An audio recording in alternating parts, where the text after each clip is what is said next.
Shalom, perkenalkan nama saya Silvana Batubuaya dari Fakultas Keperawatan Universitas Pembangunan Indonesia Manado, kelas A121 Keperawatan semester 1 dengan NIM 2114201018. Pada kesempatan ini, untuk memenuhi tugas ujian akhir semester mata kuliah Pendidikan Budaya Anti Korupsi, saya akan menjelaskan materi yang berjudul Dampak Birokrasi Pemerintahan.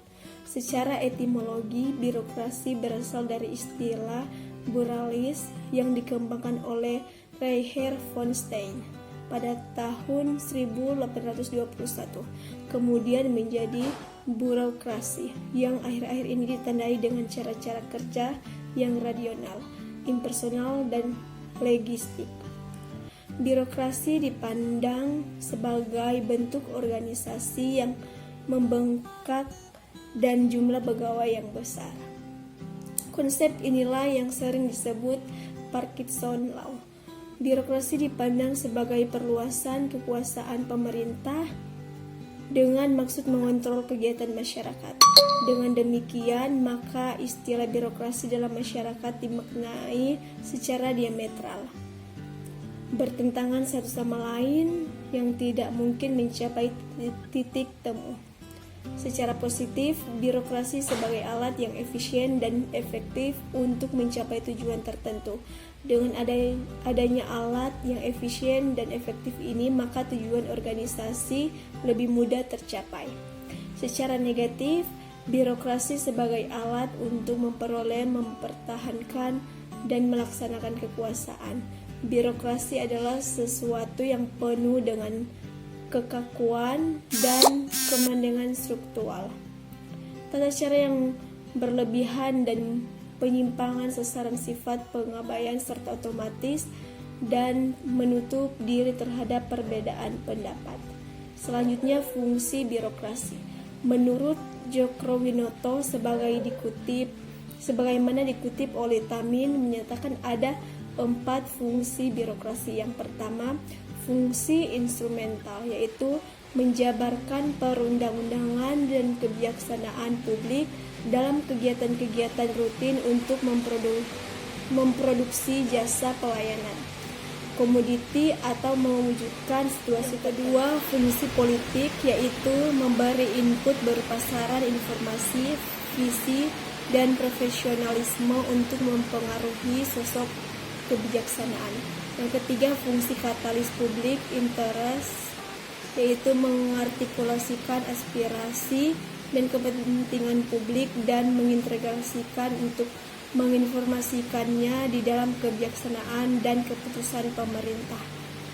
Yang ketiga, fungsi entrepreneurial, yaitu memberi aspirasi bagi kegiatan-kegiatan inovatif dan non-ruktif, mengaktifkan sumber-sumber potensial yang ideal dan menciptakan rekosmik yang optimal untuk mencapai tujuan. Selanjutnya, dampak birokrasi terhadap pemerintahan. Upaya pemerintahan mencanangkan clean government dalam upaya pemberantasan korupsi di kalangan birokrasi pemerintahan belum dapat menjamin menanggulangi korupsi. Berbagai jenis kebocoran keuangan negara masih saja terjadi. Berdampak pelayanan publik dapat terganggu. Kebocoran keuangan negara yang paling besar di lingkungan lembaga negara adalah melalui pengadaan barang dan jasa. Sementara itu, dampak korupsi yang menghambat berjalannya fungsi pemerintah sebagai pengampu kebijakan negara dapat dijelaskan sebagai berikut. Korupsi menghambat peran negara dalam pengaturan alokasi. Korupsi menghambat negara melakukan pemerataan akses dan aset. Korupsi juga memperlemah peran pemerintah dalam menjaga stabilitas ekonomi dan politik. Selanjutnya, peran birokrasi. Sejalan dengan tujuan pemerintahan melaksanakan kegiatan dan program demi tercapainya visi dan misi pemerintah dan negara, melayani masyarakat dan melaksanakan pembangunan dengan netral dan profesional. menjalankan manajemen pemerintahan mulai dari perencanaan, pengawasan, evaluasi, dan koordinasi, sinkronisasi, represif, preventif, antisipatif, resolusi, dan lain-lain. Ciri-ciri birokrasi. Birokrasi menurut Max Weber memiliki ciri-ciri seperti jabatan administratif yang terorganisir atau tersusun secara hierarkis. Selanjutnya, setiap jabatan memiliki wilayah kompetensinya sendiri. Selanjutnya, pegawai negara ditetapkan dan tidak dipilih berdasarkan hasil kualifikasi teknik yang ditunjukkan melalui ijazah atau ujian. Para pejabat tidak memiliki kantor tersendiri. Promosi diberikan berdasarkan pertimbangan kemampuan yang melebihi rata-rata. Selanjutnya, pejabat berperan sebagai subjek yang melakukan pengontrolan dan pendisiplinan.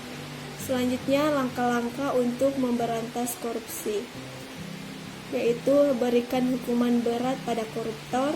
Memberikan hukuman berat bagi para koruptor akan memunculkan efek jerah.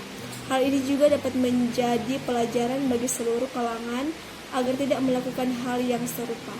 Tak hanya di pemerintahan, hukuman berat bagi pelaku koruptor dalam kehidupan sehari-hari juga harus diterapkan. Selanjutnya, jadi pemimpin yang berintegritas.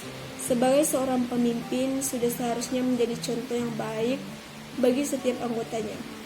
Jika pemimpin suatu negara, pemerintah, perusahaan, atau usaha tidak melakukan tindak korupsi, maka bisa menghalangi orang-orang yang berbeda di bawahnya melakukan tindak korupsi. Selanjutnya, bangun pendidikan moral sejak kecil. Pendidikan moral merupakan pondasi yang harus diberikan sejak kecil. Dengan pendidikan moral, maka setiap insan tidak mudah tergiur dengan praktik korupsi. Orang yang bermoral tidak akan berlaku adil, berintegritas, dan martabat. Mereka menyadari bahwa perbuatan korupsi akan merugikan orang lain. Berikut, tanamkan nilai religi secara intensif. Sudah bukan rahasia bagi jika menanamkan nilai-nilai religi maka dapat berperan memberantas korupsi. Setiap agama pada dasarnya tidak pernah mengajarkan perbuatan tercela. Maka orang-orang yang beriman biasanya tidak akan terjebak dalam tindak korupsi.